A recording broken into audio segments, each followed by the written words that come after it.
Bahagyang napasulyap si Mayap sa mga estudyanteng nasa kanyang likuran nang marinig ang tawanan at usapan ng mga ito. Napabuntong hininga na lamang siya at nagpatuloy sa paglalakad pauwi sa kanilang bahay.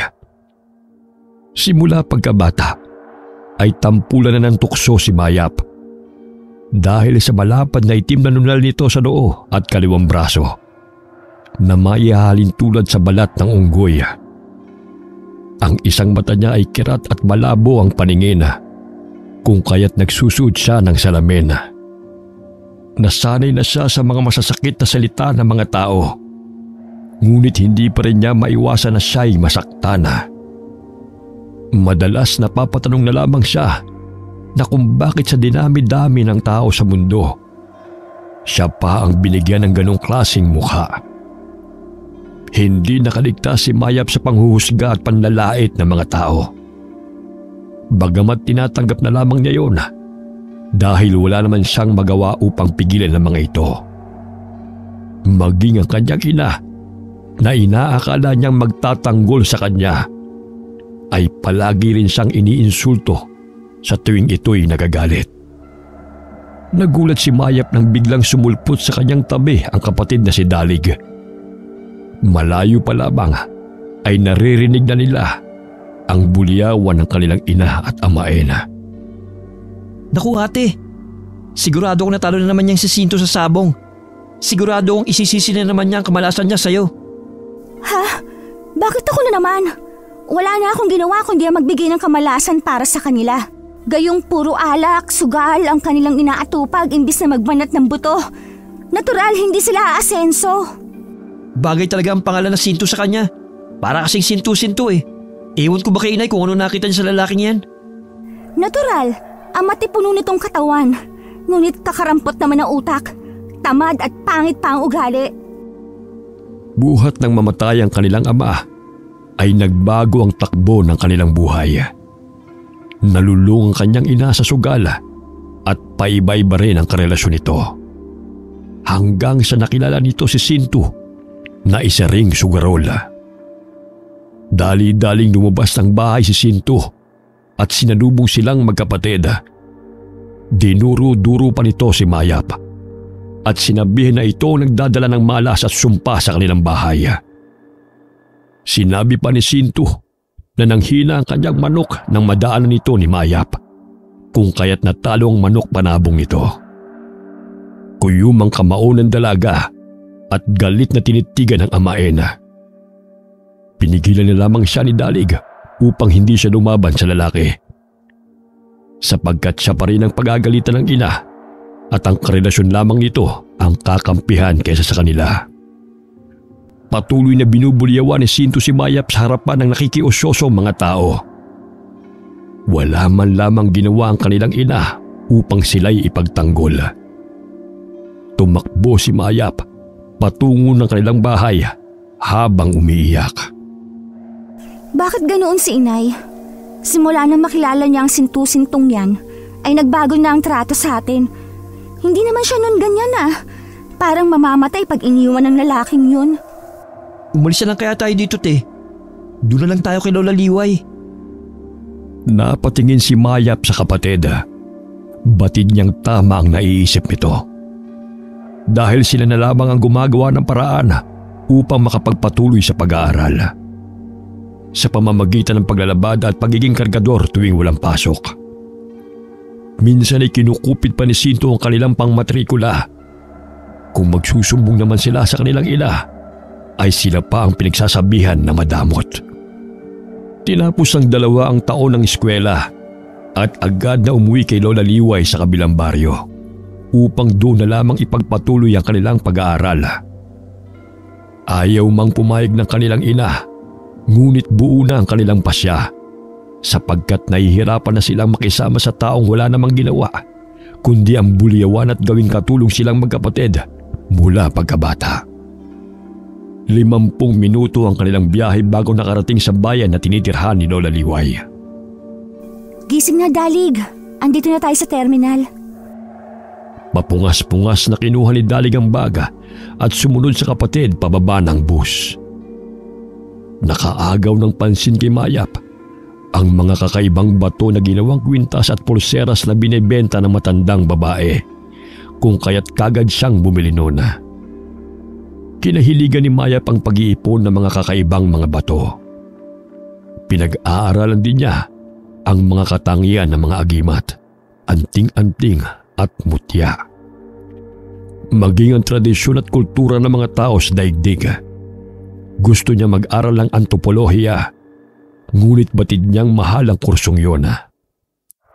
Kung kaya't nagbabasa na lamang muna siya ng mga libro upang madagdagan ang kanyang mga kaalaman tungkol sa mga mutya. Nagulat siya nang biglang hawakan ng matandang babae ang kanyang palad. Hinila nito ang kanyang kamay, ngunit mahigpit pa rin yung hinahawakan ng matanda. Nagtaka si Mayap dahil nakatingin ito sa kanyang palad at animoy binabasa nito ang kanyang kapalaran.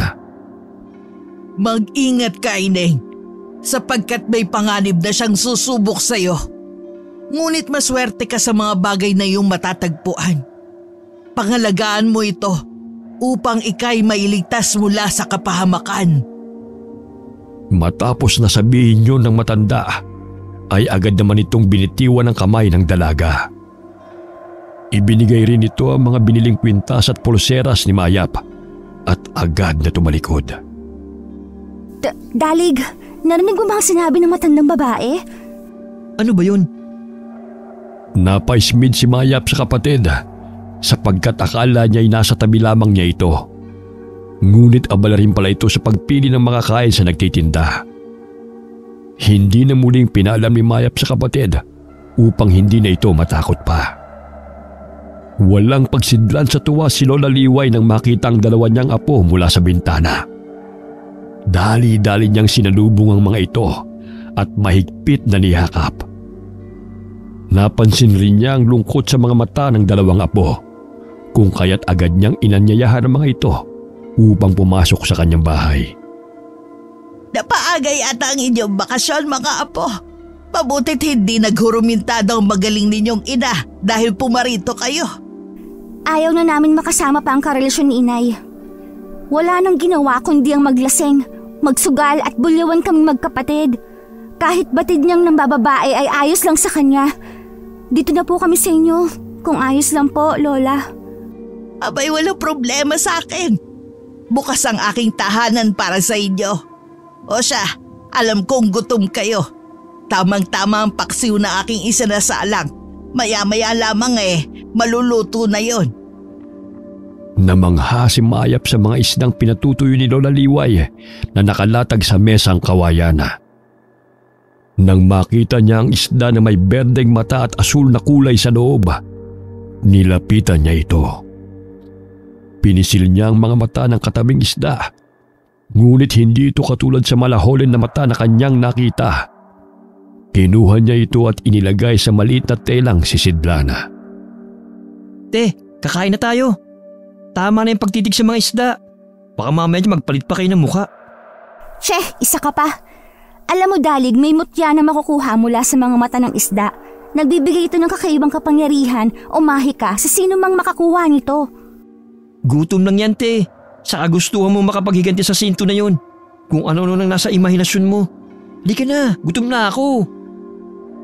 Maingat na itinago ni Mayap ang nakuhang mata ng isda. Hindi siya nagkamali na isa yung mutya o agimat katulad ng nabasa niya sa libro. Malapit sa dalampasigan naninirahan si Lola Liway, kung kaya't ang pagtitinda ng mga isda sa merkado ang hanap buhay nito. Naging katuwang niya sina Mayap at Dalig, kung kaya't naging madali sa kanya ang gawain. Ngunit kahit saan magpunta si Mayap, ay hindi pa rin natigil na pag-usapan ng mga tao ang kanyang mukha. Tinatakpan na lamang niya ito ng bandana upang hindi matakot ang mga tao sa kanya. Nagimbal ang mga mamamayan sa baryo nang kumalat ang bali-balita sa natatagpuang putol na bahagi ng katawan sa masusukal na lugar. Walang pagkakakilanlan. Nalalapit na rin ang pasukan kung kaya't nagdulot yun ng takot sa mga mag-aaral. May nakapagsabi na aswang ang may kagagawa noon. Lumipat ng paaralan ng magkapatid sa bayan ng Pampanga kung saan sila kasalukuyang naninirahan. Napahinto si Mayap sa pagbabasa ng libro nang biglang may tumama sa kanyang ulo. Pagtingala niya ay napangisi ang kaklase niyang babae na si Rosette. Binato siya nito ng pambura. Oops! Kusang lumipad lang ang pambura. Teka, ano ba yung itsura mo? Pinaglihi ka ba sa unggoy? Malakas na nagsitawanan ng mga mag-aaral sa sinabi ni Rosette kay Mayap. Umalingaw-ngaw ang mga halakhak ng mga ito sa loob ng silid-aralan. Ilang sandali na patigil ang mga ito sa pagkakantyawan dahil dumating na si Binibining Luna na kanilang guro. Hindi na pinatulan pa ni Mayap ang pang-iinsulto ng kaklase sapagkat siya ang pinakamatanda sa klase at kailangan na lamang niyang intindihin na mga batang isip pa ang mga ito. Sa edad na 19 ay nasa 2 baitang pa lamang siya ng sekundarya. Si Dalig naman ay 18 dahil pahinto-hinto silang magkapatid sa pag-aaral. Umanga si Mayap sa kagandahang taglay ng kanilang guro na si Binibining Luna. Bagamat mahigit na 30 anyos na, ay wala pa itong asawa at mga anak.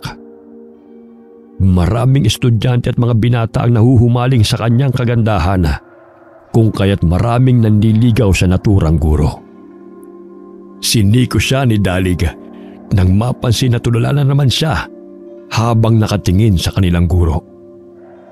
Naku ate, huwag mo nang pangarapin pa na maging kasing ganda ni Binibining Luna dahil suntok sa buwan lamang yun. Magkaklase sila ng kapatid, kung kaya't maging ito ay hindi nakaligtas sa panunukso ng mga mag-aaral. Habang papauwi, ay napatigil sila sa paglalakad nang mapansin ang nag-uumpukang mga tao. Nakiusyoso na rin silang dalawa upang tukuyin kung ano ang nangyayari. Ayon sa sinabi ng mga taong naroon, may natagpuan na pira-pirasong bahagi ng katawan na ikinukubli sa mayayabong na damuhan. Nagkalat pa ang mga balat ng itlog sa paligid ng tinadtad na katawan. Walang ideya ang mga tao kung sino ang may kagagawa noon, maliban na lamang sa sinasabing aswang. Napatingin ang isang alay kay Mayap nang mapansin ang malapad at makapal niyang nunal sa braso. Matalim siyang tinitigan nito mula ulo hanggang paa. Magandang araw po sa inyo, Ale. Bati ni Mayap sa babae sapagkat animoy kinikilati siya nito. Unang beses na makita siya sa baryo. Marahang lumayo ang babae sa kanya at nakipag-usap sa ibang mga taong naroon. Sa palagay ni Mayap, siya ang pinaghihinalaang aswang ng mga ito. Ayon na rin sa reaksyon ng mga mukha ng mga kababaihan. Dalig, halika na, umalis na tayo rito. Tingnan mo, sa akin na natuon ang pansin ng mga babae. Baka isipin nila na akong pumatay sa mga yan. Dali-daling umalis ang magkapatid sa lugar na yun. Subalit hindi pa rin sila nakaligtas sa mga mapang-usig na mga mata. Ilang sandali nagulat ang magkapatid nang mabangga nila ang matandang babae dahil sa kanilang pagmamadali. Namilog ang mga mata ni Mayap nang makilala niya ang matandang babae na siyang pinagbilhan niya ng pulseras at kwintas. Hinawakan siya nito sa braso at matalim na tinitigan. Mag-iingat kayo sapagkat nagsisimula ng maghasik ng lagim ang mga kampo ng demonyo. Mapanlin lang, maging ang mga mapanghusgang mga tao ang siyang makakalaban mo. Lola, hindi ko po maintindihan ang mga sinasabi mo. Maaari mo bang ipaliwanag sa akin ang ibig mong sabihin? Ilang sandali ay binitiwan siya ng matanda na hindi man lamang sinagot ang kanyang katanungan. Tinungo nito ang mga taong nagkukumpulan at tinatanaw ang mga tinadtad na mga bangkay. Baka siya ang aswang na tinutukoy ng mga tao. Napakatalinhaga ng kanyang mga salita. Huwag ka nga manghusga, Dalig. Lalo na't hindi mo pa alam ang kwento ng buong pagkatao nito. Habang papauwi ng bahay ay hindi mawala sa isip ng dalaga ang sinabi ng matanda.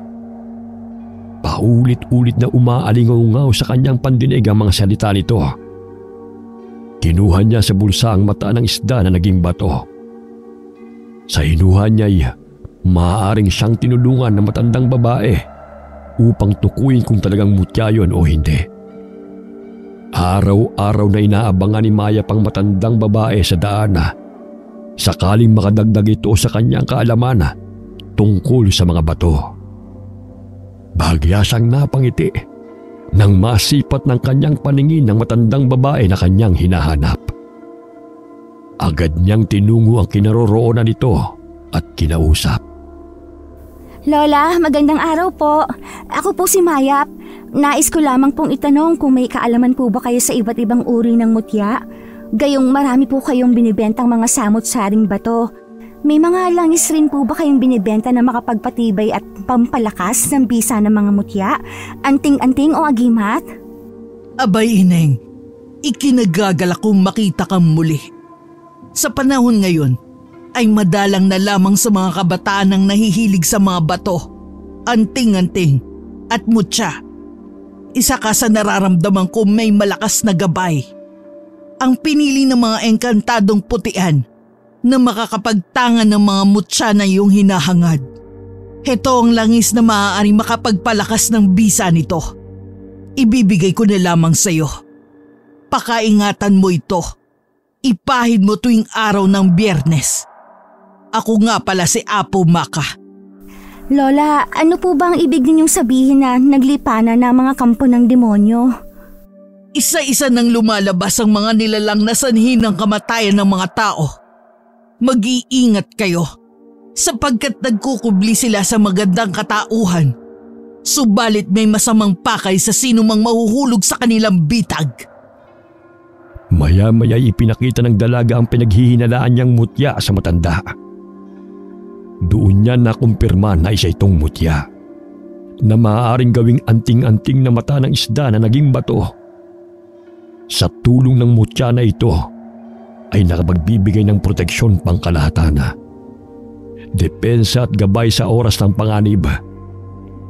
Nagbibigay rin ito ng malinaw na paningin sa taong makapagtangan nito.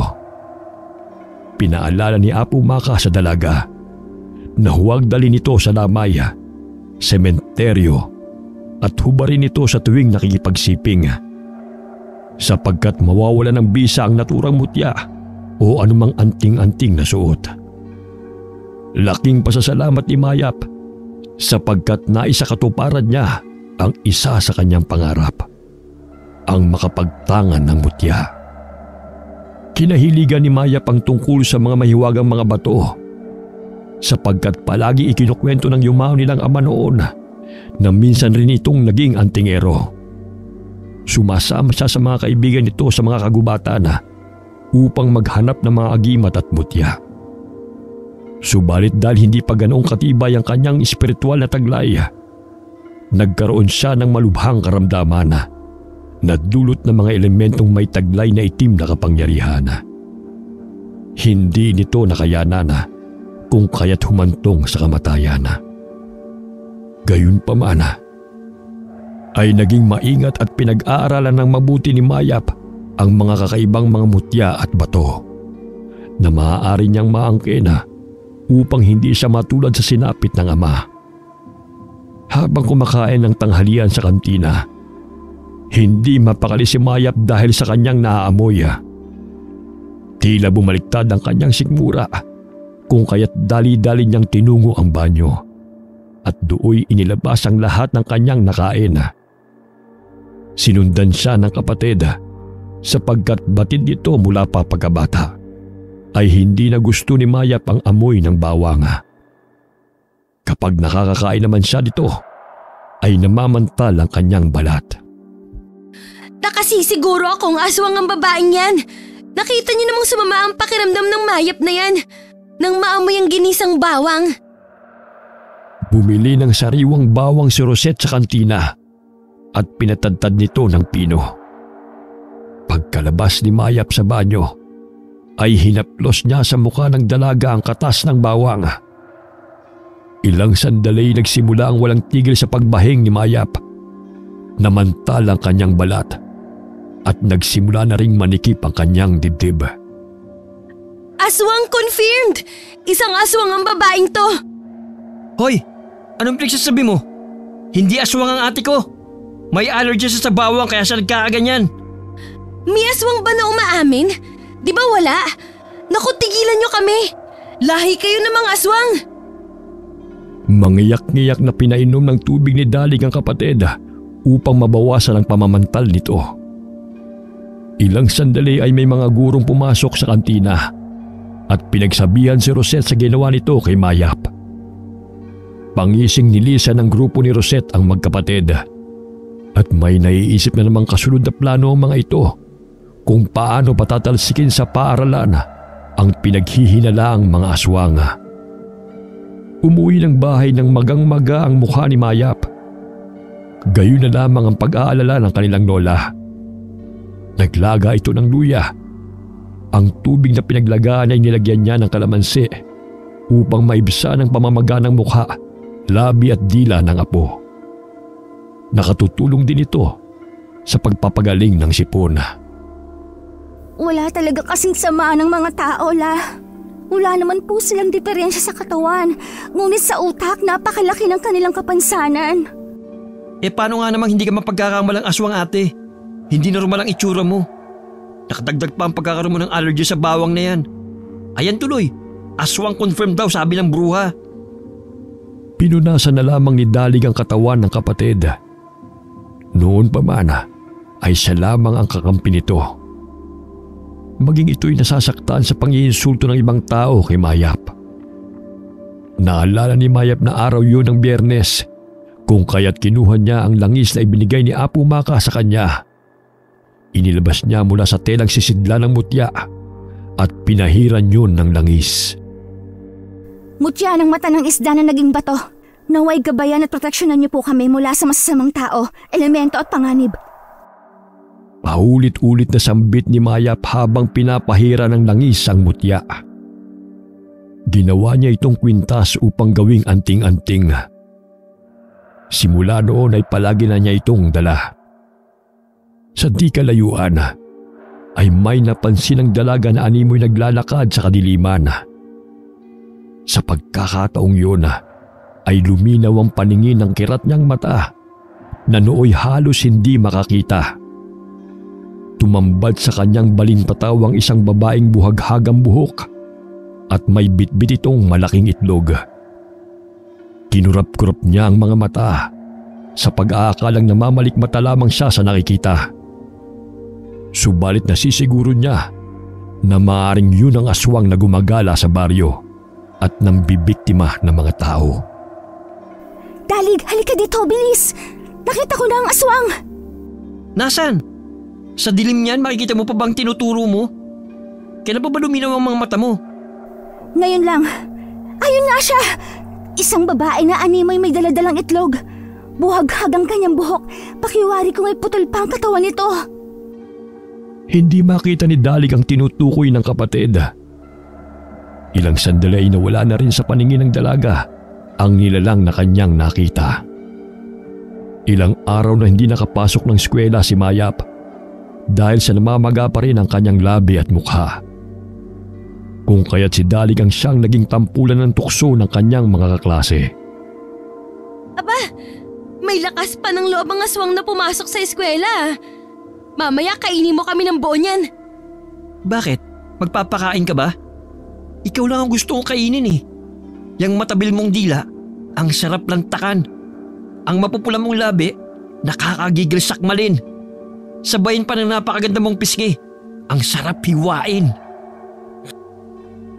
Salungat sa pag-uugali ni Mayap ang kapatid na si Dalig. Palaban at hindi basta-basta nagpapatalo sa mga taong nangiinsulto sa kanila. Maging sa kaanyuan ay malayo ito sa itsura ni Mayap. May makiisig na pangangatawan dahil batak sa pagiging kargador at mga gawain. Kayumanggi ang balat, ngunit mapapansin na kagandahang lalaki nito. Bahagyang napalanok ng sariling laway si Rosette dahil sa dobleng ibig sabihin ng lalaki na nakatayo sa kanyang harapan. Sabayan pa ng nakakaloko nitong tingin na wari siya'y hinuhubaran. Kung ako sa'yo, Rosette, tigil-tigilan mo ng pang-iinsulto at pangahamak sa aking kapatid. Kapag nairita ako sa'yo, kakainin kita. Naintindihan mo ba? Nilapit pa ng binata ang mukha niya sa mukha ng babae, kung kaya't bigla itong namula sa kanyang ginagawa. Tiimbagang itong iniwan ng binata sa silang kinauupuan nito at bumalik rin siya sa kanyang upuan.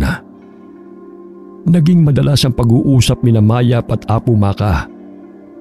Nalaman ng dalaga na hindi lamang isa ang pumapatay sa baryo, dahil minsan na rin nakasagupan ng matandang manggagamot ang mga ito.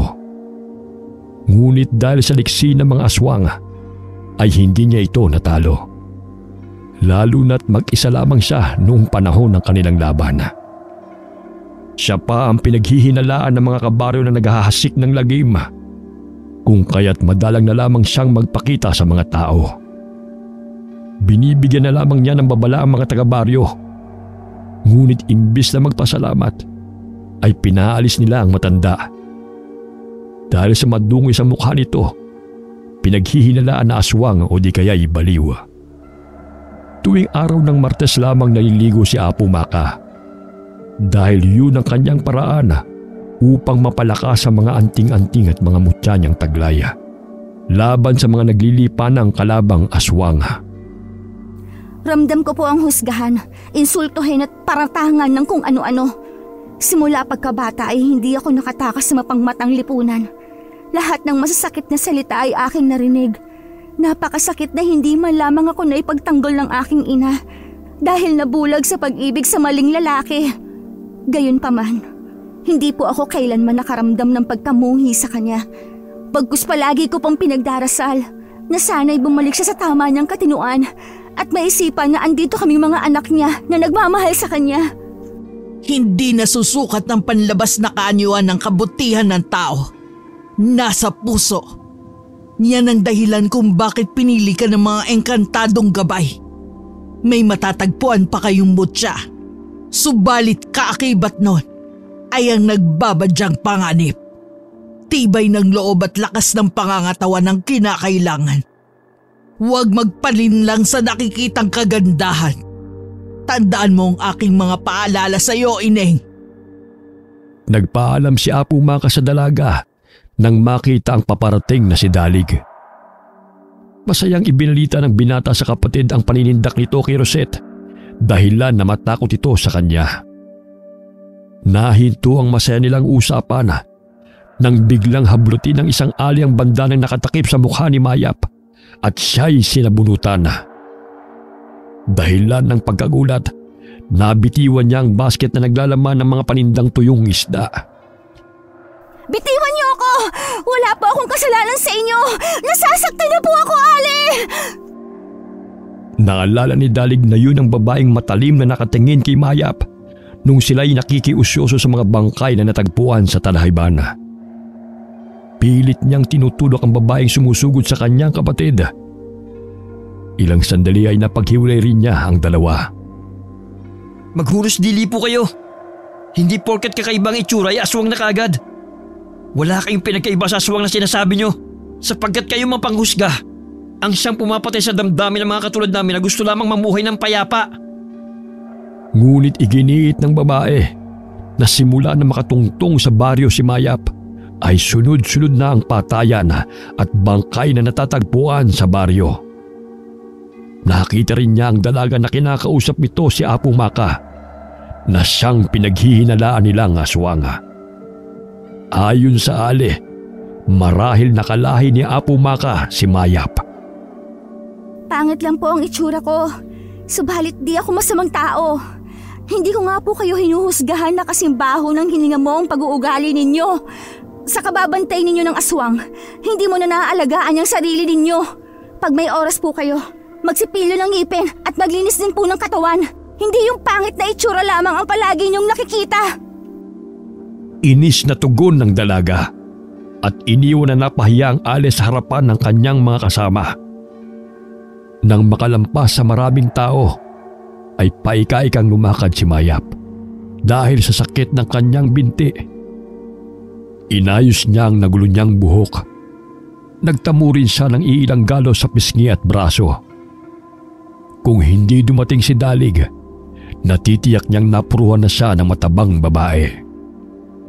Lapitin siya ng away, ngunit tila isang superhero si Dalig na bigla na lamang sumusulpot upang siya'y ipagtanggol. Ganoon na lamang ang pasasalamat niya na sa kabila ng away-bati nilang magkapatid ay hindi nila iniiwan ang isa't isa. Magkaramay sila sa hirap at ginhawa. Kailangan damihan mong pagkain mo dahil marami ka pang mararanasan na sabunutan. Ay teka, bakit naglalako ka? Akala ko ba'y nagpapagaling ka sa bahay? Sayang naman kasi pag hindi ito maibenta. Isa pa, konti na lang naman ang pamamantal ko. Gusto ko rin namang makapagpahinga si Lola Liway. Hanip nga Sa tuyong isda hindi ka allergic, pero sa bawang parang mamamatay ka. Alam mo, siguro nga aswang ka. Napangiti na lamang si Mayap sa biro ng kapatid. Tinulungan siya nito sa paglalako ng mga tuyo. Sa di kalayuan ay tanaw nila si Binibining Luna. Maging si Dalig ay lihim na napahanga sa ganda ng guro. Ayon sa napagtanungan niya, ay wala pa itong natipuhan ni isa sa mga manliligaw nito. Nagkaroon ito ng nobyo, ngunit naglaho na lamang na parang bula. Kung kaya't matapos noon ay hindi na nagkaroon ng karelasyon ng kanilang guro.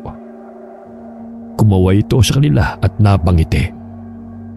Tila matutunaw ang binata sa kanyang kinatatayuan dahil sa nakakaakit ng ngiti at maamong mukha ni Luna. Naisip niya na kung hindi lamang siya estudyante nito, ay tiyak na liligawan niya ang babae. Ngunit nakaramdam siya ng panghihinayang sapagkat batid niyang hindi naman siya magugustuhan nito. Teka lang ha. Ba't napatutulala? Hoy! Tulo na yung laway mo sa katititig kay Binibining Luna. Maaari bang ilako na natin ito bago pa tayo maabutan ng dilim? Upang maubos ang mga tuyong isda, ipinagpalit ni Dalig ang mga ito sa kalamansi at iba pang sangkap sa pagluluto na tinatanggap naman ng kanyang mga kakilalang tindero. Magandang ideya ito, lalo na't kakailanganin din naman nila ang mga sangkap na yon. Bago makarating sa kanilang tinitirhan, ay kinakailangan pa nilang dumaan sa gubat. Inabot ng dilim ang magkapatid, kung kaya't dali-dali silang naglakad pa uwi, sapagkat batid nilang hinihintay na sila ni Lola Liway. Napatigil sila sa paglalakad nang marinig ang hindi pangkaraniwang tunog. Wari pinagsamang nangingitlog na manok at iyak ng baboy. Nagkatinginan ng dalawa at dahan-dahang tinungo ang pinagmumula nito. Nagkubli sila sa likod ng puno at sinisilip ang hayop na kanilang naaaninaw.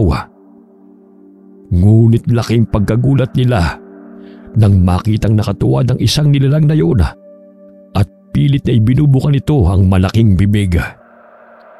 Sa pagkakataong yun ay nakaramdam ng takot ang magkapatid. Subalit ipinagpatuloy nila ang kanilang pagmamasid. Tumambad sa kanilang paningin ang nagbabagang pares ng mga mata na may mahabang ngipin.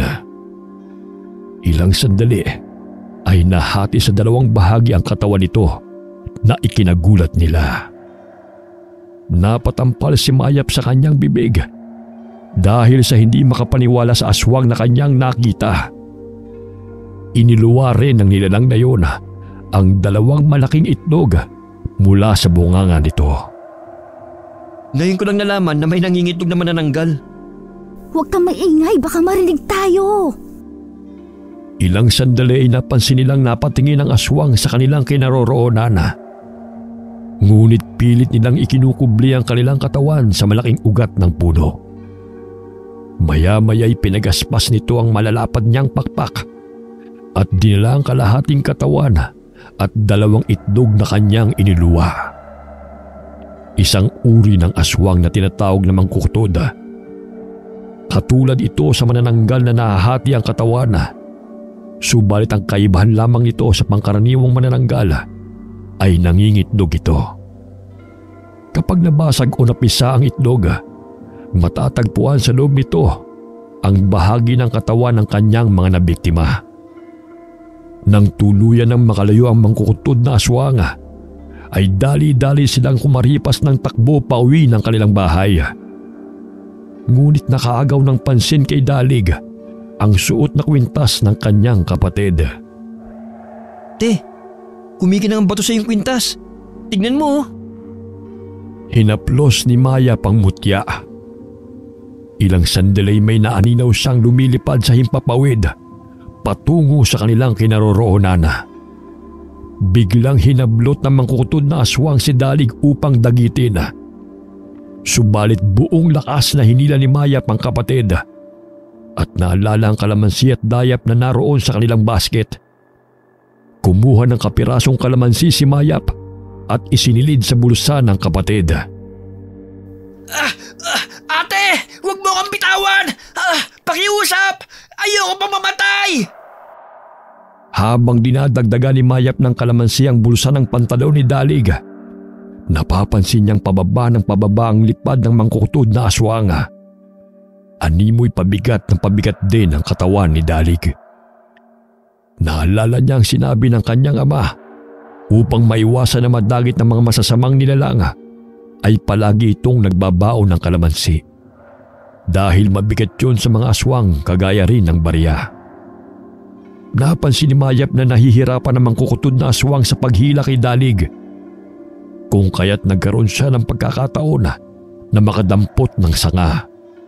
Binali niya yun at pinahira ng katas ng kalamansi.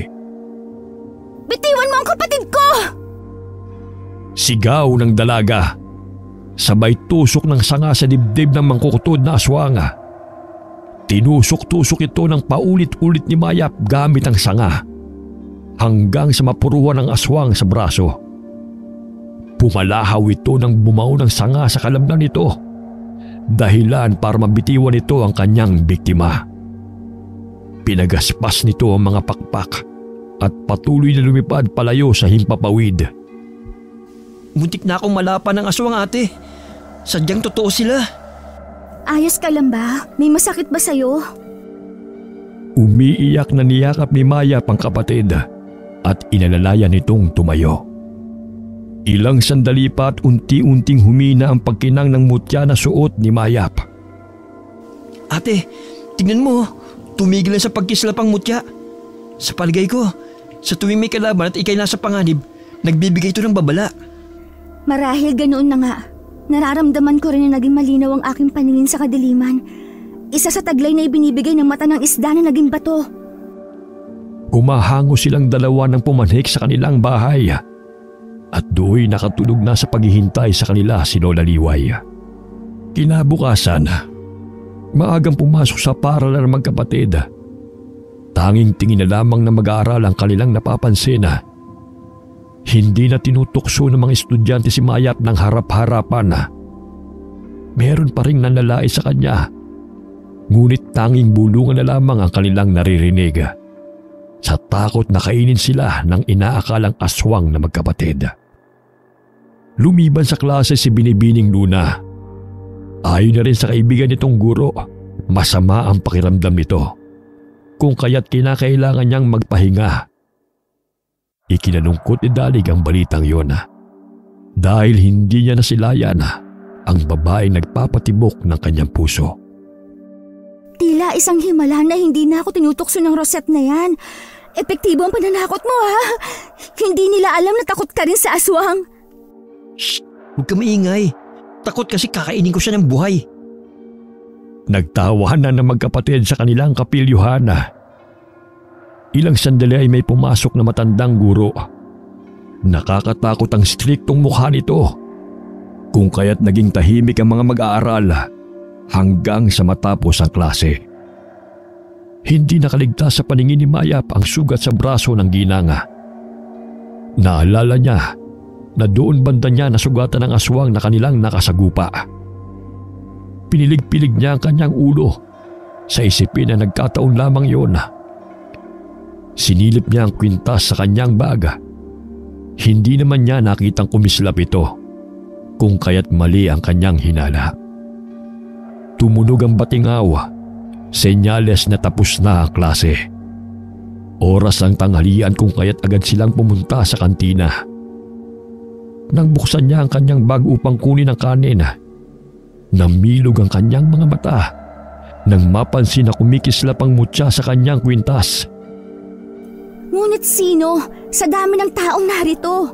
Marahil isa sa mga nandito ay aswang. Ilang sandali ay tumigil sa pagkinang ang mutya ng isda na naging bato. Palinga-linga siya sa paligid upang tukuyin kung sinong may kahina-hinalang kilos. Ngunit wala siyang napansin. Isang linggo na lamang ay darating na ang undas. Tradisyon ni Lola Liway na linisin ang puntod ng kanyang asawa at anak ng maaga bago dumami ang mga taong bumibisita sa sementeryo. Matatagpuan ang sementeryo sa liblib na baryo sa gitna ng gubat. Dahil dito, madalang lamang sa isang taon na bumibisita ang mga pamilya ng mga yumao sapagkat nakakatakot ang lugar at mahirap ang daan patungo roon. Lola, kami na lamang po ang maglilinis doon. Dumito ka na lamang muna at bibisita na lamang tayong muli. Masama pa naman ang pakiramdam mo ngayon. Walang nagawa si Lola Liway kundi ang sundin ang sinabi ng kanyang mga apo. Napakaswerte niya sa dalawang apo dahil mababait at masisipag ang mga ito. Nang makarating sa sementeryo ay wala pa silang nakikitang ibang tao roon. Tanging mayayabong na mga damo at mga baging na nakapalibot sa mga puntod ang bumungad sa kanila. Nagtulungan silang dalawa sa pagagapas ng mayayabong na mga damo at paglilinis ng puntod ng yumao nilang kapamilya. Maya-maya'y umihip ang malakas na hangin na siyang nagpatayo ng balahibo na magkapatid. Nakaamoy sila ng nakakasulasok na amoy na maihahalin tulad sa nabubulok na laman. Tinakpan ng dalawa ang kanilang mga ilong dahil sa hindi makayanan ng mabahong amoy na sumasama sa ihip ng hangin. Hinanap nila sa mga puntod, subalit wala silang nakita. Maging sa paligid ng mga nitso, sakaling may hinukay roon dahilan ng mabahong amoy. Nilibot ko na ang paligid at inisa-isa ko ng tignan ng mga puntod. Wala naman akong nakita na nabubulok na hayop o hinukay na bangkay. Ay, nakakapagod. Pinahid ni Dalig ang mga pawis na pumapatak mula sa kanyang noo. Napansin niya si Mayap na lumalakad palayo na ng sementeryo, patungo ng kasukalan. Tumakbo siya sa kinaroroonan ng kapatid. Sinusundan nito ang pinagmumula ng nakakasulasok na amoy hanggang sa marating nila ang masikot, madilim at nakakatakot na parte ng gubat. Te, bumalik na tayo sa sementeryo. Baka may mga masasamang espiritu naninirahan at mabulabog pa natin. Matulad pa tayo kay tatay. Alam mo bang sa mga masikot na gubat matatagpuan ang mga bertud at mga agimat? Maaaring dito rin tinatapon ng mangkukutod na aswang ang kanyang mga biktima. Ayaw magpapigil ni Mayap kung kaya't hindi siya iniwan ng kapatid kahit gusto na nitong umalis sa naturang lugar. Namilog ang mga mata ni Mayap nang maaninaw ang isang malaking bulaklak na mahigit 1 metro ang lapad nito. Rafliza, ito ang pinagmumula ng nakakasulasok na amoy. Batid mo ba, Dalig, na may taglay itong mutya o bertud na maaari nating gawing anting-anting? Alam mo, te, tsaka kahumaling mo sa mga bato para ka ng antingera. Mapano pa tayo niyan? Halika na, ang baho na eh. Tumalikod si Dalig upang bumalik ng sementeryo. Subalit napansin niyang hindi sumusunod sa kanya ang kapatid. Bagkus nagpatuloy pa ito sa paglapit sa bulaklak na Rafflesia. Napabuntong hininga na lamang si Dalig at muling binalikan ng kapatid. Namangha si Mayap sa bulaklak na Rafflesia. Hinawakan niya ito at napansin na may 2 matigas na bato sa ibabaw nito. Marahan niyang kinuha ang mga bato. Naisip niya na yun ang mutya na taglay ng kakaibang bulaklak. Ayon na rin sa kanyang nabasa, ang Rafflesia ay isang vascular na bulaklak. Wala itong dahon, tangkay at chlorophyll. Mahigit 11 kilo ang bigat nito. Tumutubo ang Rafflesia sa kagubatan kung saan may engkantadong tagabantay. Ate, ngayon ako nakakita ng ganitong klaseng bulaklak. Ngunit bakit napakabaho nito? Tinatawag ito ng mga tao na bangkay na halaman dahil sa kanyang mabahong amoy. Bagamat maraming matutuklasan na taglay na kapangyarihan ng mutya na galing sa bulaklak na ito. Maging si Dalig ay namangha sa mutya na nakuha ng kapatid. Kulay dalanda na may pula sa gitna nito. Napatigil sila sa pag-uusap nang mapansin ang isang lalaki na nakaupo habang nakaharap sa kanila.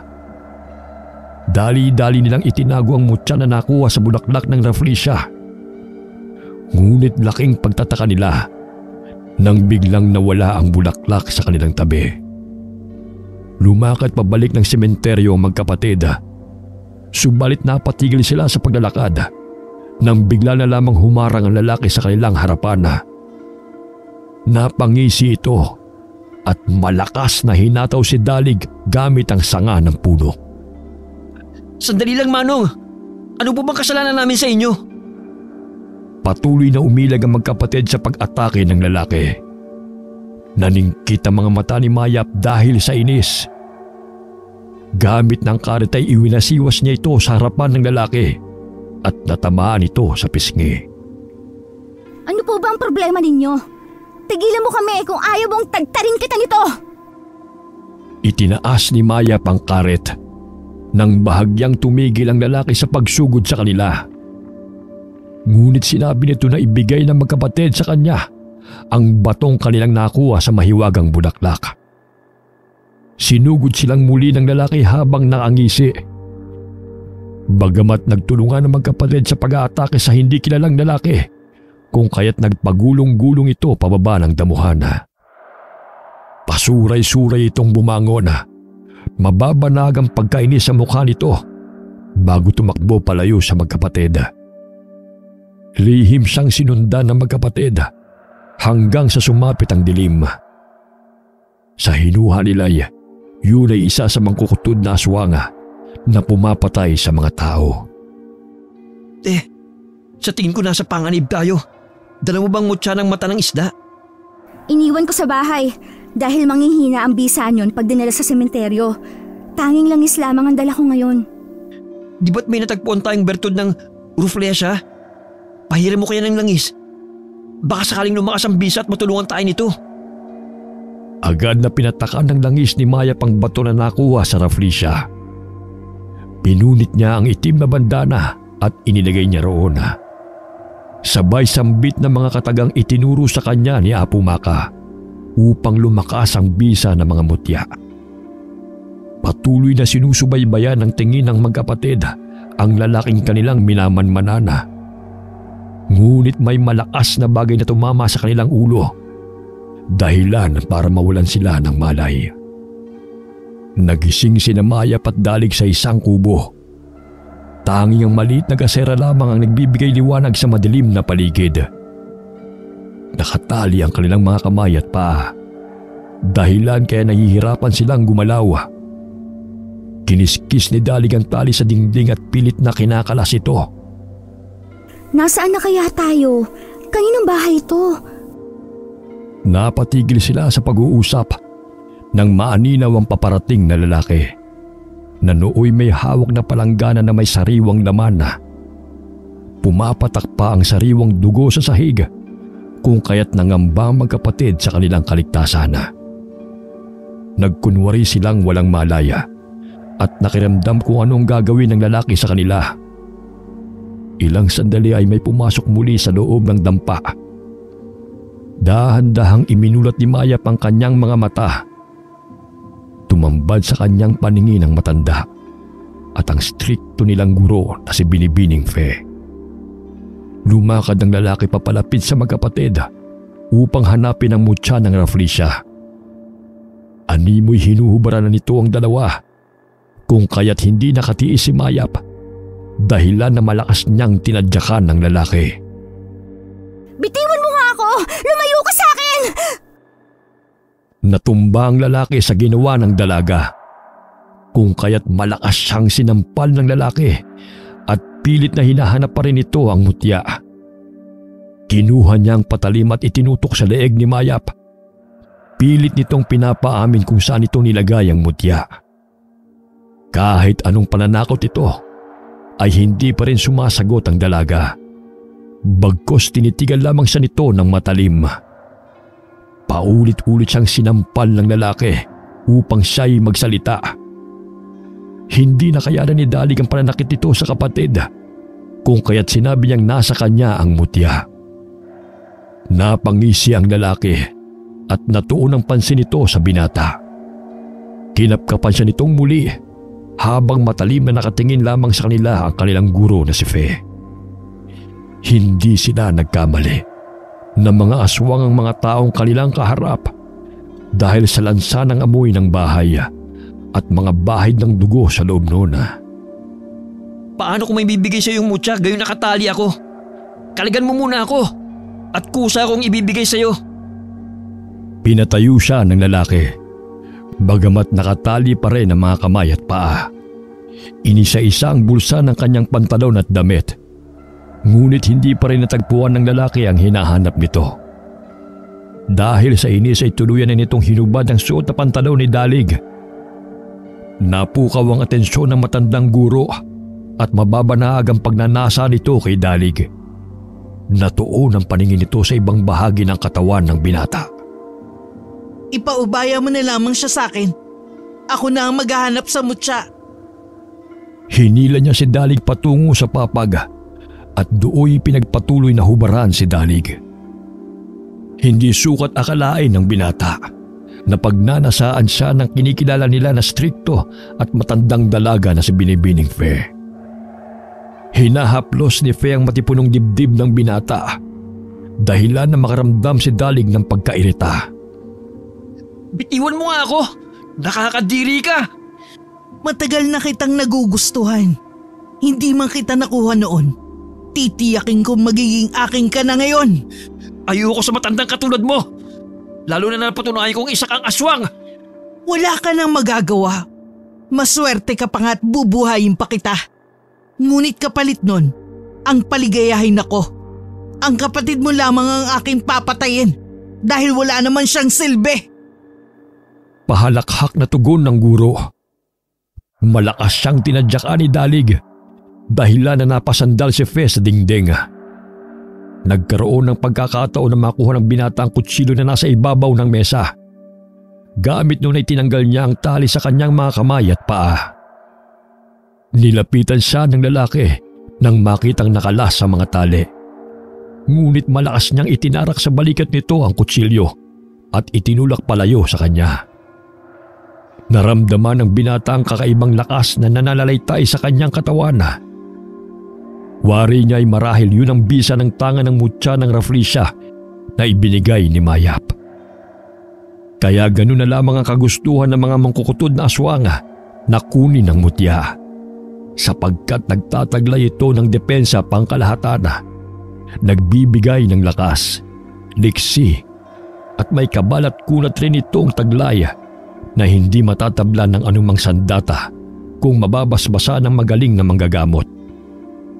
Maging ang mga aswang ay hinihintay ang pagsibol ng mga agimat upang magkaroon ng mahabang buhay at maging pananggalang sa kanilang mga kalaban. Napabuntong hininga si Mayap nang lumuwag ang tali sa kanyang kamay at inalis ang tali sa kanyang mga paa. Tinulungan niya si Dalig sa dalawang taong umaatake sa kapatid. Dapat ikaw ang nagtuturo ng magandang asal, maging modelo sa mga mag-aaral. Ngunit bakit ikaw pang naghahasik ng lagim at pumapatay ng mga tao? Lahat ng madampot na bagay ni Mayap sa loob ng kubo ay kanyang ibinabato kay Fe. Maging ang kalderong naglalaman ng mga buto ay inihagis niya patungo sa guro. Nandilat ang mga mata ni Fe Nang maramdaman na umiinit ang kanyang katawan, yumuko ito na animoy iniunat ang kanyang balakanga. Ilang sandali ay unti-unting tinutubuan na ng bakpak ang likod ng guro. At nagbago ang anyo nito bilang isang mangkukutod na aswang. Nahati ang katawan ng guro, kung kaya't bahagyang napatras si Mayap sa kanyang kinatatayuan. Hindi ako nagkamali sa aking hinala. Ikaw ang aswang na gustong kumuha kay Dalig. Maaaring sa mga nawawalang mga mag-aaral sa paaralan na ikaw ang sanhi. Hindi ko kasalanan na hindi ninyo ginagamit ang inyong utak. Mga mangmang, ang dali ninyong mauto, kapalit ng mataas na grado. Naalala ni Mayap na may kaklase sila na binagsak ni Binibining Fe dahil hindi nakapagpasa ng proyekto at palaging lumiliban sa eskwela. Pumunta sila sa guro upang magtanong kung anong maaari nilang gawin upang maipasa ang asignaturang science. Matapos noon ay hindi na nila nakita ang dalawa. Narinig lamang niya sa kumakalat na balita na ang dalawa nilang kaklase ay nagtanan. Ikaw ang dahilan ng pagkawala ni na Russell at Linda? Pinatay mo rin ba sila? Huwag kang mag-alala. Makakasama mo rin sila. Pinagaspas nito ang pakpak upang lapitan si Mayap. Ngunit mabilis na dinampot ng dalagang gasera sa ibabaw ng mesa. Buong lakas na inihagis ni Mayap sa mangkukutod na aswang na nasa harap niya. Nang mabasag ang bote ng gasera sa ulo nito, nasunog ang buhaghag nitong buhok. Aligagang pinapatay ng aswang ang apoy na nagliliyab sa kanyang ulo. Nagkaroon ng pagkakataon si Mayap na sugurin ng aswang gamit ang mga pinuto na sanga ng kahoy. Paulit-ulit niyang hinampas ang mangkukutod na aswang, dahilan para hindi na ito makalipad pa ng maayos dahil sa pinsala nito sa kanyang pakpak. Nakita ni Mayap ang pasuray-suray na lumalakad na ibabang bahagi ng katawan ng mangkukutod na aswang. Hinalukay niya yon gamit ang mga sanga ng kahoy. Sabay nun ay malakas na palahaw ng aswang. Walang yakang bata ka, tigilan mo yan! Pilit nitong pinapagaspas muli ang kanyang mga pakpak. Ngunit walang awang itinarak ng dalagang sanga sa kanyang mata. Napatras ang mangkukutod na aswang na sapu-sapu ang dugo ang mata. Hindi pa nakontento si Mayap. Tinusok niyang muli ang kabilang mata ng aswang upang tuluyan na itong mabulag at hindi na makapangbiktima pa. Hindi mawari ng magkapatid ang lakas ng kanilang katawan habang nakikipaglaban sa dalawang aswang. Nang makita ng lalaki ang nangyari sa kasamang mangkukutod na aswang, ay tumakbo ito palayo sa magkapatid. Ngunit laking gulat niya nang bigla siyang bumangga kay Apo Maka. Saan ka pupunta? Dito lamang pala kayo nagtatago na magkapatid. Sa pagkakataong ito, ay nagkamali kayo sa inyong nabiktima. Mababanaag ang takot sa mukha ng lalaki nang makita ang matandang manggagamot. Kinuha ni Apo Maka ang tansong patalim at inundayan ng saksak ang aswang. Pasinok-sinok na inilabas ng mangkukutod na aswang ang mahaba niyang dila at sa dulo nito ay may itim na bato. Kinuha yun ni Apo Maka at dinurog upang wala nang makakuha pa nito. Ang itim na batong ito ay mutya na tangan ng mga aswang. Ito ang dahilan kung bakit minsan ay hindi mo nararamdaman ang kanilang presensya sa tuwing sila ay normal na tao. Marunong silang magtago ng kanilang enerhiya sa pamamagitan nito. Pumunta si Apo Maka sa sementeryo upang bisitahin ang namayapa niyang anak. Tuwing gabi siya bumibisita upang walang sino mang tao ang makakita sa kanya. Pinatay ng mga aswang ang kanyang asawa at kaisa-isang anak. 30 taon na ang nakakalipas. Kung kaya't gano'n na lamang ang kanyang kagustuhan na mahanap ang mga aswang upang maipaghiganti ang pagkamatay ng kanyang mag-ama. Yun din ang dahilan kung bakit niya tinanggap ang basbas ng kanyang mga magulang upang sumunod sa yapak ng mga ito na maging isang manggagamot at maging tagapagmana ng mga mutya at agimat na pagmamay-ari ng kanyang mga magulang. Habang naglalakad sa kadiliman ay narinig niya ang sigawan sa kubo, kung kaya't dali-daling tinungo ang munting dampa na yon. Nakita siya ni Dalig at Mayap, kung kaya't nilapitan siya ng mga ito habang pilit na tumatakas sa mangkukutod na aswang na guro. Inihagis ni Apo Maka ang patalim patungo sa mangkukutod na aswang. Tumama yun sa kanyang ulo, kung kaya't agad itong bumulagta sa lupa. Asintado! Ang galing niyo po, Lola! Sa kabila ng katandaan ay malakas at malinaw pa rin ang mga mata ng matanda. Ayon sa kanya ay ginagabayan siya ng kanyang mga gabay na hindi nakikita ng pangkaraniwang mga tao. Kinuha ni Apo Maka ang supot sa kanyang bulsa. Binudburan niya ng abo at pinatakan ng langis ang tumitibok-tibok pa na laman ng ibabang bahagi ng katawan ng mangkukutod. Ilang sandali ay bumula ito at biglang natumba. Natitiyak nilang patay na ang aswang na yon. Laking pasasalamat ng magkapatid sa pagdating ni Apo Maka. Nilibot nila ang paligid ng kubo upang siyasatin kung may ibang biktima pang itinatago ang dalawang mangkukutod na aswang.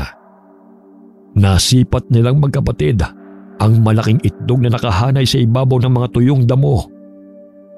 Hinawakan niyo ni Dalig, ngunit laking gulat ang binata nang biglang mapisa ang itlog. Bumungad sa kanilang paningin ang putol na ulo ni Russell sa loob nito. Napatampal sa bibig si Mayap dahil sa pagkabigla. Inisa-isa nilang binasag ang mga itlog na naroon at natuklasan nila na ang mga laman ng itlog ay ang mga bahagi ng katawan ng mga biktima. Karamihan sa mga ito ay lalaki at mag-aaral sa paaralan kung saan nag-aaral ang magkapatid. Ang aswang na si Fe ay mahilig sa mga batang lalaki. Madalas niyang biktima ang mga birhen. Kaya ganoon na lamang po ang pagnanais niya na dagitin si Dalig.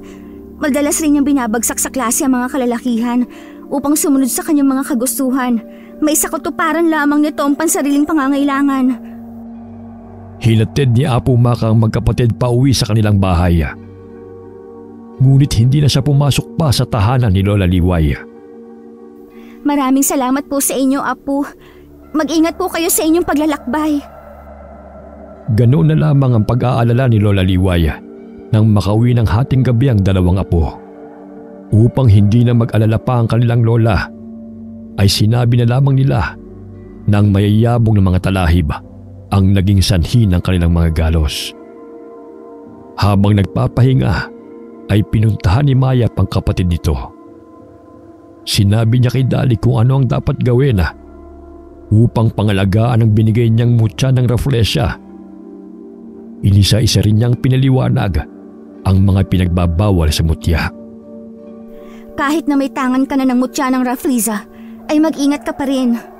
Huwag basta-basta makipag-away at gamitin lamang ito sa kabutihan, Dalig. Iingatan ko to. Huwag ka mag-alala. Hindi ko kakalimutan ang mga paalala mo. Ilang sandali pa ay nakaidlip na ang dalawa dahil sa pagod. Kinaumagahan ay malakas na katukang bumulabog sa tahanan ng maglola. Papungas-pungas na mga mata si Lola Liway na bumangon upang tukuyin kung sino ang kumakatok. Nagulat siya nang pagbuksan niya ang galit ng mga kabaryo. Ayon sa mga ito, ay may natagpuan na namang luray-luray na katawan malapit lamang sa talampasigan. May nakakita raw sa dalawa niyang apo na naglalakad kung saan malalim na ang gabi. Ang magkapatid ang itinuturo nila na may kagagawa ng pagpaslang.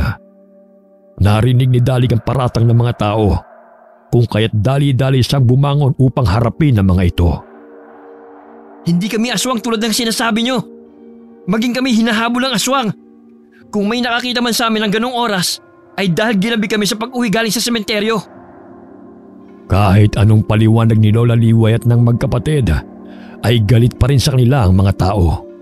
Kung kaya't pinasok na nila ang tahanan ni Lola Liway at kinaladkad ang magkapatid palabas doon. Umiiyak na nagmamakaawa si Lola Liway upang tumigil na ang mga tao sa pananakit sa kanyang mga apo. Inutusan niya ang dalawa na tumakas bago pa sila mapatay ng mga ito. Hinihingal habang tumatakbo ang magkapatid. Hindi nila alam kung saan sila paroroon. Naisip ni Maya si Apo Maka na siyang makakatulong sa kanila. Inaabangan nila ang matanda sa daan kung saan nila ito palaging nakikita. Ngunit hindi ito napadaan ng araw na yun. Pansamantala silang nanirahan sa loob ng gubat upang magtago sa mga taong naghahanap sa kanila.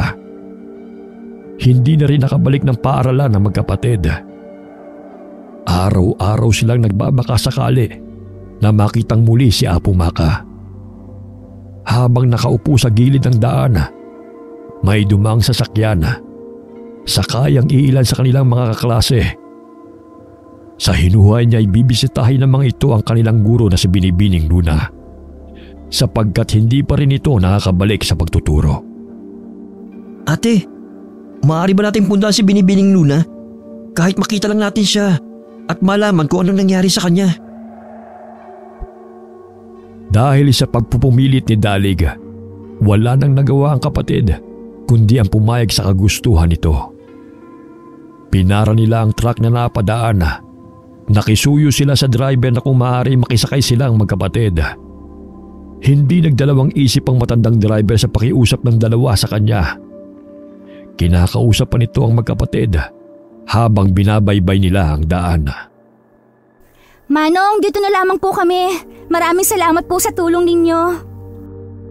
Bago sila makababa ng sasakyan, ay binigyan pa sila ng driver ng saging na karga ng truck nito. Mag-iingat po kayo, Manong. Kumaway ang magkapatid sa driver habang ito'y papalayo. Tinahak ni Mayap at Dalig ang masukal na gubat patungo sa baryong tinitirhan ni Binibining Luna. Iilan lamang ang pamamahay na kanilang nadaanan bago makarating sa bahay ng kanilang guro. Paano kayo nakakain ni Binibining Luna na manirahan sa ganitong klaseng lugar? Malayo sa mga tao. Pag sumigaw ka rito, walang makakarinig sa'yo eh. Napansin nila ang mga kaklase na pumasok sa bahay ng guro. Biglang may sumulpot na babae sa likuran ni Mayap at hinawakan ang kamay niya. Sinabi ng babae na huwag na silang tumuloy sa bahay na yun dahil baka sila'y mapahamak. Pagkasabi nun ay agad na tumakbo ang madungis na babae palayo.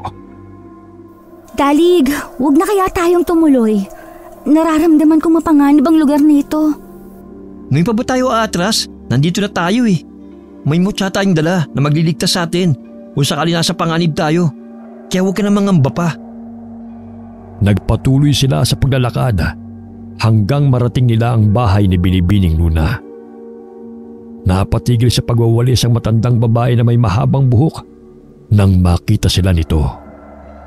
Nagpakilala sila na mag-aaral ni Luna kung kaya't kagad silang pinapasok sa bahay. Nagulat si Rosette nang makita sina Dalig at Mayap doon. Inirapan niya ang dalawa at pasalampak na napaupo. Sa dinami-dami ng araw na maaaring bisitahin si Binibining Luna, sumabay pa kayo sa amin? Inis na naibulalas ng babae. Hindi na pinatulan pa ni Mayap ang mataray na kaklase kung kaya't kagad na lamang niyang hinanap kung nasaan ang kanilang guro. Sa gayon ay makauwi na sila kaagad. Lumabas ng kwarto si Luna. Mapapansin ang matamlay niyang kilos, ngunit may pananabik na makita ang kanyang mga estudyante. Agad na nilapitan ni Dalig ang guro at ibinigay ang bulaklak na kinuha niya sa kanyang baga. Maging si Mayap ay hindi alam na may tinatago pala itong sorpresa sa kanilang guro. Napangiti si Luna nang tanggapin ang bulaklak. Aba, may pabulaklak ka pang nalalaman ha? Pinitas ko lang naman niya kanina sa daan eh. Nangingislap ang mga mata ng binata habang sinisilayan ang maamong ganda ng guro. Lumulubog na ang araw kung kaya't inaya na ni Mayap ang kapatid na bumalik na sa kanilang tinitirhana. Animoy narinig ni Luna ang bulungan ng magkapatid. Dumidilim na. Siguradong aabutan kayo ng gabi sa daan. Bukas na lang kayo umuwi. Tsaka marami pa tayong pag-uusapan, di ba? Pumayag sina Rosette at mga kasamahan nito, maliban na lamang kay Mayap. Te, bukas na lang tayo umuwi. Wala rin naman tayo masasakyan dahil gabi ni. Tahimik na umupo na lamang si Mayap malapit sa bintana. Nakaramdam siya ng kaba nang mapansin ang iilang mga taong nakamasid sa bahay ng guro. Maya-maya'y umalis din ang mga ito. Ngunit pakiwari ni Mayap ay may masamang balak ang mga ito sa kanila. Ayon kay Luna, hindi siya nakabalik ng paaralan dahil may sakit siya sa puso. Dahilan na hindi siya maaaring mapagod. Kinakailangan niyang magpagaling bago makapagturo muli. Naghain ng hapunan ng ina ni Luna. Ngunit hindi nakayanan ni Mayap ang lansanon maging ng kanyang mga kaklase. Pasensya na kayo dahil ganyan lang talaga magluto si Inang, malasado. Sandali lang, ipapaluto ko sa kanya ulit. Ayos lang po. Tila mahilig po kayo sa kinilaw at dinuguan? Ay oo, paborito ko ang kinilaw, dinuguan at inihaw. Bukas sasabihin ko kay Inang na ipag-ihaw kayo. Tanging saging na lamang ang kinain ni Mayap at dalig, kung kaya't na po na yon ni Luna.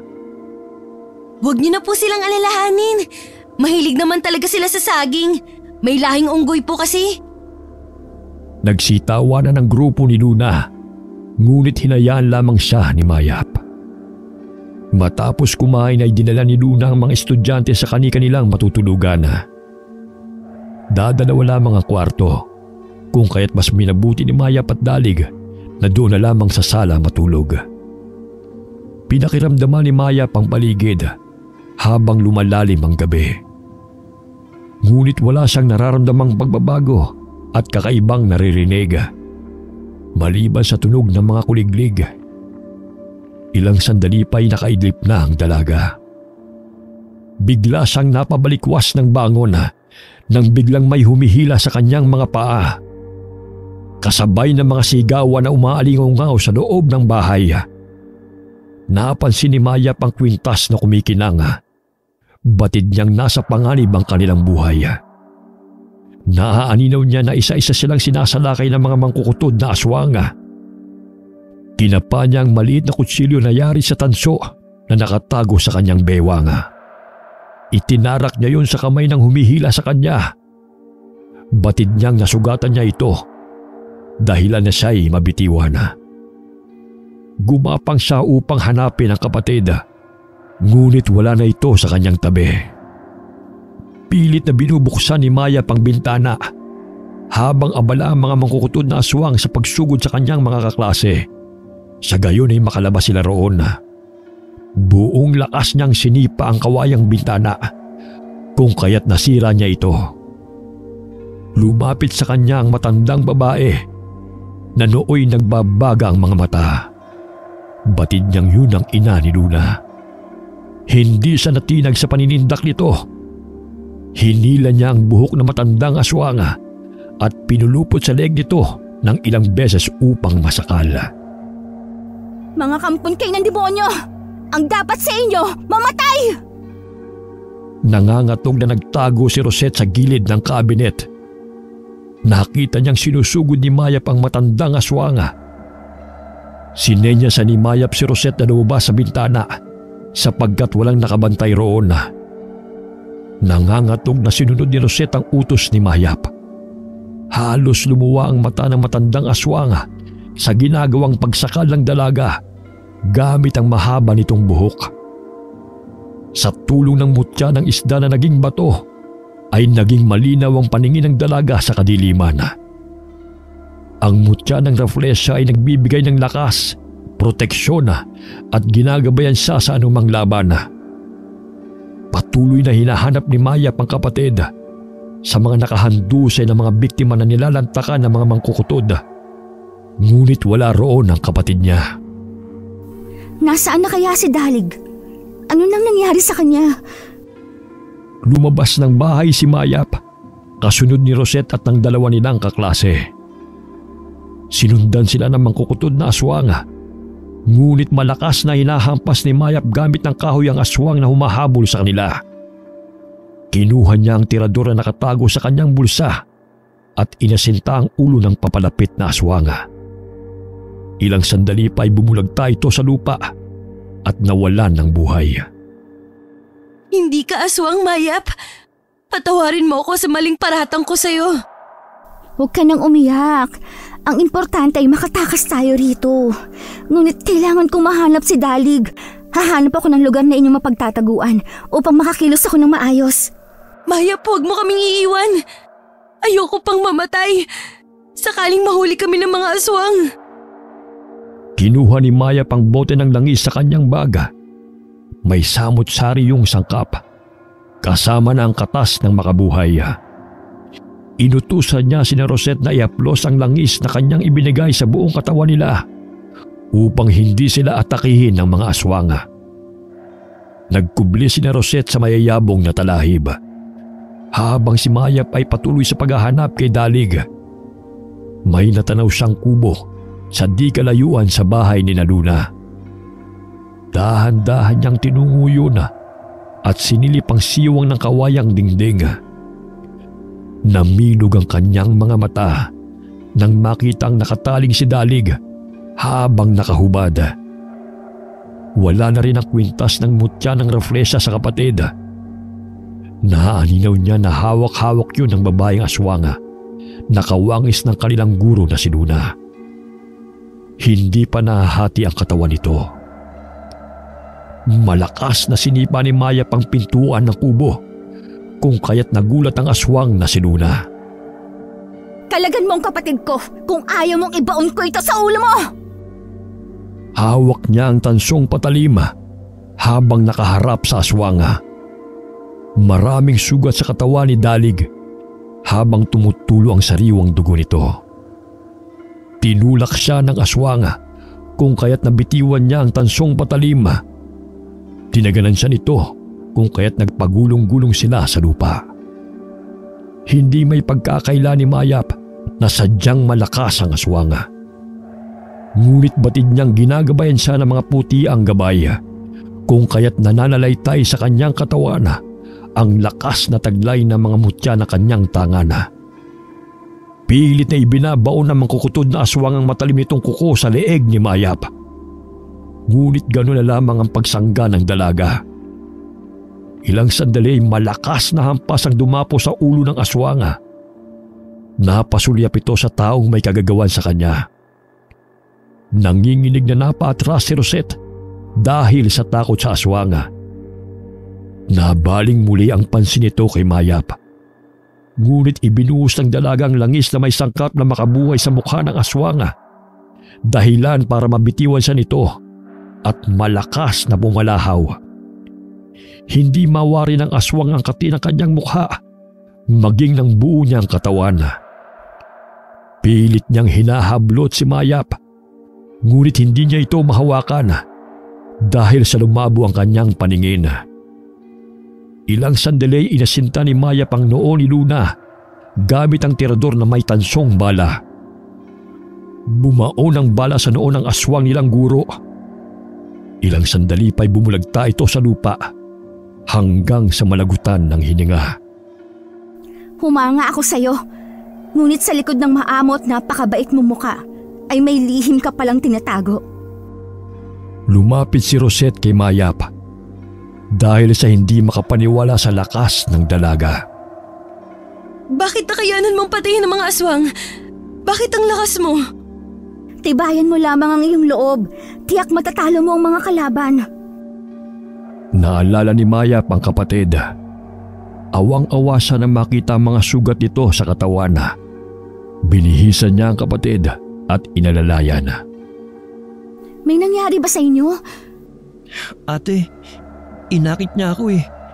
Hindi ako nakatiis. Kung kaya't may namagitan sa amin dalawa.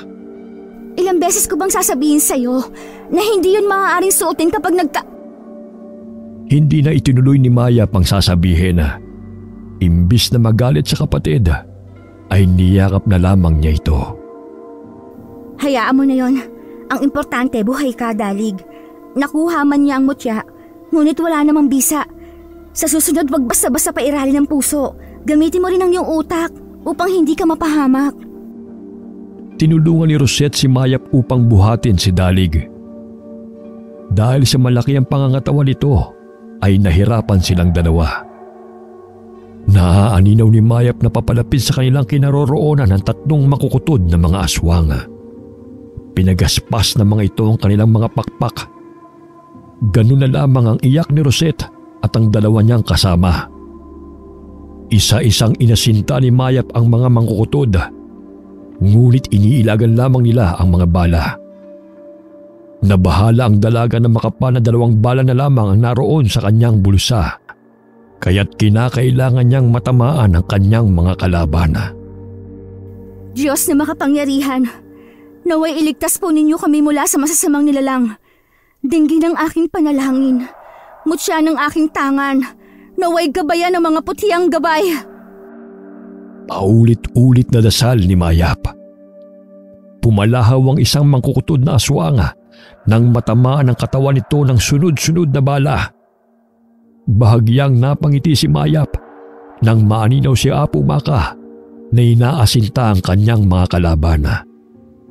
Isa-isang bumagsak sa lupa ang mga mangkukutod na aswang habang nangingisay. Lumapit si Apo Maka sa kanila at kinuha ang bote ng langis na may halamang sangkap. Hinaplos yun sa sugat ng binata. Pinagod niyo ko mga bata. Batid kong nasa panganib ang inyong buhay, kaya sinundan ko kayo. Ilang sandali pa'y may narinig silang pumapagaspas. Pinapasok silang muli ni Apo Maka sa kubo at inutusan na isarado ang pintuan. Maya-maya'y naaaninaw nila na may isa pang mangkukutod na aswang na sumugod sa matandang manggagamot. Hinarap siya ni Apo Maka, ngunit tumilapo ng matandang manggagamot nang matamaan siya ng malapad na pakpak nito.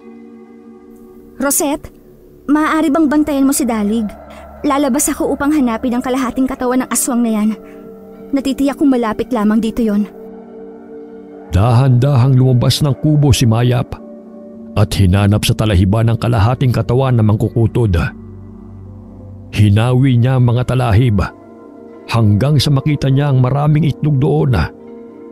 Nabasag ang isang itlog. Nagulat siya nang makita ang ulo ng amain sa loob noon. Hindi makapaniwala si Mayap sa kanyang nasaksihan na maging si Sinto ay nabiktima ng mangkukutod. Nagpatuloy siya sa paghahanap sa talahiban hanggang sa marinig niya ang mga kaluskos. Maya-maya'y natagpuan niya ang kalahating katawan ng mangkukutod na kalaban ni Apo Maka. Pinatakan niya yun ng nangis ng makabuhay na sangkap. Sa tuwing parami ng parami ang kanyang pinapatak, ay palakas naman ang palahaw ng aswang. Hindi may kubli ang galit ni Mayap sa mga aswang na siyang nagpahamak sa kanilang magkapatid. Ang siyang dahilan ng pag-awalay nila kay Lola Liway. Dahil sa inyo, muntik na mamatay ang aking kapatid. Wala kayong puwang sa mundo. Hindi na dapat kayo nabubuhay pa. Malakas na itinarak ni Apo Maka ang tansong patalim sa dibdib ng mangkukutod na aswang. Unti-unti itong nanghina at dilat ang mga matang nawalan ng buhay. Ang lahat ng itim na bato na inilabas ng mga aswang ay tinipo ni Apo Maka at nilusaw sa pamamagitan ng apoy. Sa gayon ay wala nang makakakuha nito para gamitin sa kasamaan. Sumapit ang umaga na hindi nakatulog sina Mayap. Laking pagsisisi ni Rosette sa ginawa niya noon kay Mayap. Sana mabigyan mo ako ng pagkakataon na itama ang pagkakamali ko. Gayong napatunayan ko na hindi ka aswang. Patawarin mo ako, Mayap. Sino ba ako para hindi ka patawarin? Lahat naman tayo deserve ng second chance, hindi ba? Ang importante ay may natutunan tayo sa ating mga pagkakamali. Nagtulungan sina Mayap at Rosette upang akayin si Dalig. Nag-abang sila ng masasakyang pauwi sa kanilang tinitirhan. Sa tulong ni Rosette at ng dalawa niyang kaibigan, nalaman kung sino ang tunay na naghahasik ng lagim sa baryo. Ang gurong sina Luna, Fe at ang pamilya ng mga ito. Inihatid ni Apo Maka sina Mayap at Dalig sa tirahan ni Lola Liway. Nagulat ito nang makita ang matandang manggagamot. Matapos na maihiga si Dalig sa silid nito, ay mahigpit na yakap ang iginawad nito kay Apo Maka. Mangiyak-ngiyak niyang kinausap ang matanda. Nalaman ni Mayap na si Apo Maka ay nakatatandang kapatid ni Lola Liway. Ang tunay na pangalan niya ay Ligaya. Dahil sa pagkamatay ng asawa at anak, siya ang pinaghinalaang aswang na kumitil sa buhay ng kanyang mag-ama upang hindi madamay ang kapatid sa pagtugis ng mga tao sa kanya. Ay mas minabuti niyang magpakalayo-layo at manirahan sa bundok at kagubatan. Ilang dekada ring hindi nagpakita si Apo Maka kay Lola Liway. Ngunit lingid sa kaalaman ni Lola, lihim siyang binibisita ni Apo Maka at sinisilayan mula sa malayo. Ang pagkakaroon ng malapad na nunal ni Mayap ay namana niya sa kanyang Lola Ligaya, o mas kilalang Apo Maka, na isa ring antingera. Wakas.